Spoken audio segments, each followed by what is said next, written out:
In this video, I'm going to be explaining how to use the quotient rule when finding a derivative. The quotient rule is used when two functions are being divided. And the form looks like this.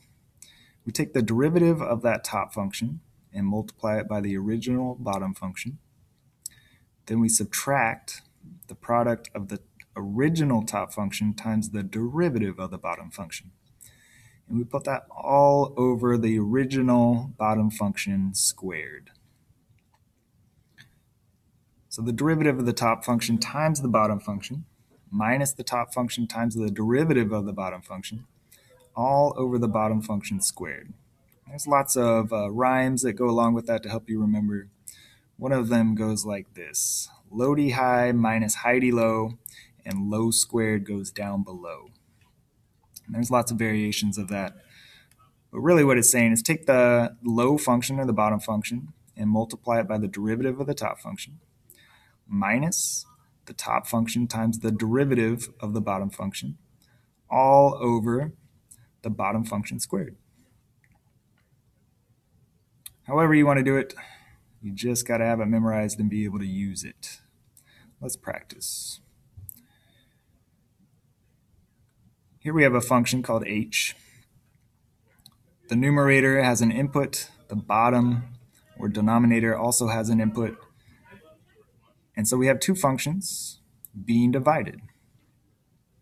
We're going to use the quotient rule.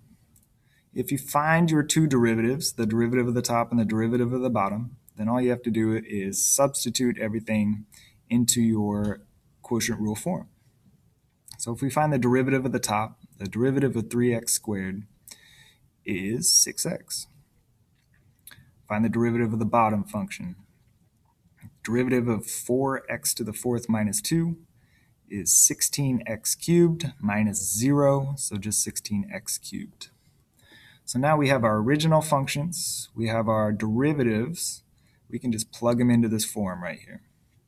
So we need the derivative of the top function, 6x, the original bottom function, 4x to the fourth minus 2, minus the original top function, 3x squared, times the derivative of the bottom, which was 16x cubed.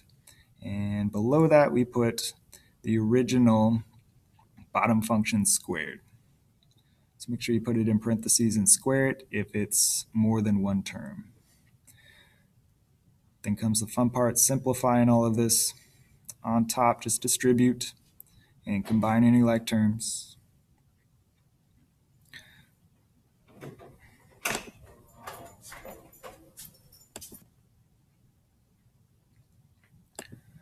So 6x times 4x to the fourth is 24x to the fifth. 6x times negative 2 is negative 12x. And over here, distribute this. You could multiply and then make it the opposite, or you could just make this a negative 3x squared multiplied by 16x cubed, and you get negative 48x to the fifth. If on the bottom you think you might be able to expand it and somehow factor out a common factor that you can then cancel on top, go ahead and expand it. If you know right away that that's not going to work, don't bother expanding it unless you have a multiple choice question that gives you only certain answer types. So on top, I can combine my like terms. 24x to the fifth minus 48x to the fifth gives me negative 24x to the fifth, and that negative 12x stayed. On the bottom, if I expand this, foiling, 4x to the fourth squared is 16x to the eighth. My middle term is going to be the product of my two terms doubled. So 4 times negative 2 is negative 8, times 2 is negative 16x to the fourth. And then square the last term, negative 2 squared is positive 4. And then notice that we can take out a common factor of 4 on top and bottom and cancel that common factor and just rewrite the remainder.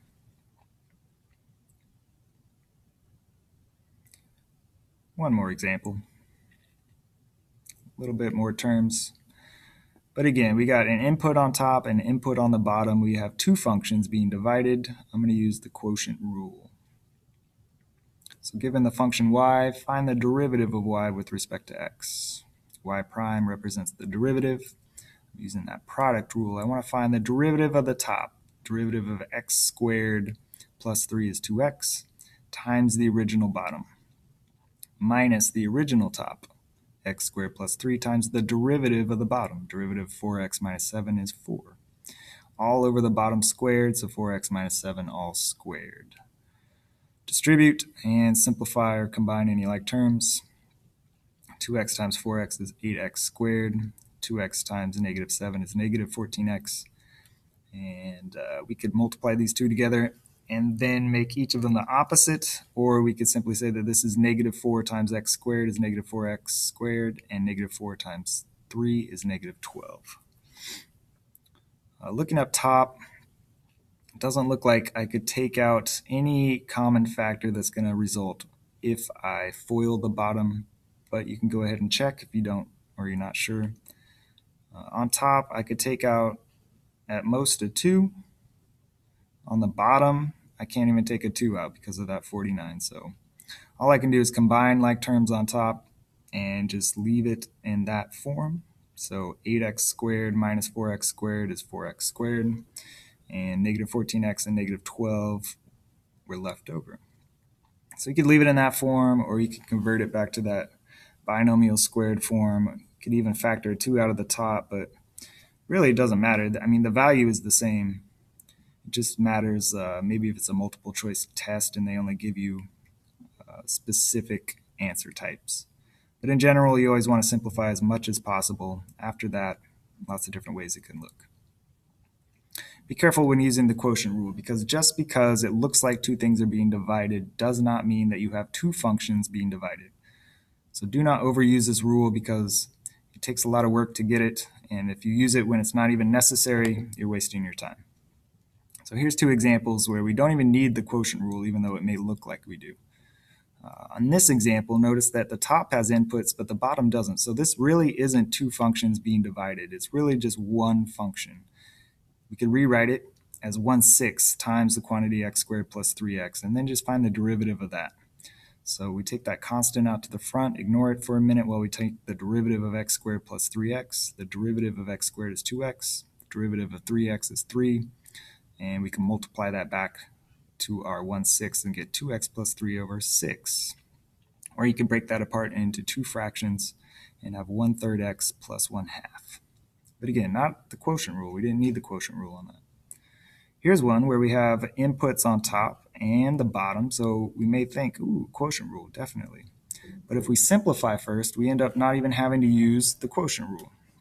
Although we could, but it would just be a lot more work and not necessary. So if we simplify by factoring out an x on top, then we can cancel those x's on top and bottom and just be left with this linear equation right here. So if we find the derivative, we'll ignore the negative 2/7 constant out front, and we'll just find the derivative of 3 minus 2x. The derivative of 3 is 0, and the derivative of negative 2x is negative 2. Multiply it back together and get your final answer of 4/7. So even though it looked like we needed the quotient rule, really not necessary. Don't overuse the quotient rule and spend a lot of time that's not necessary.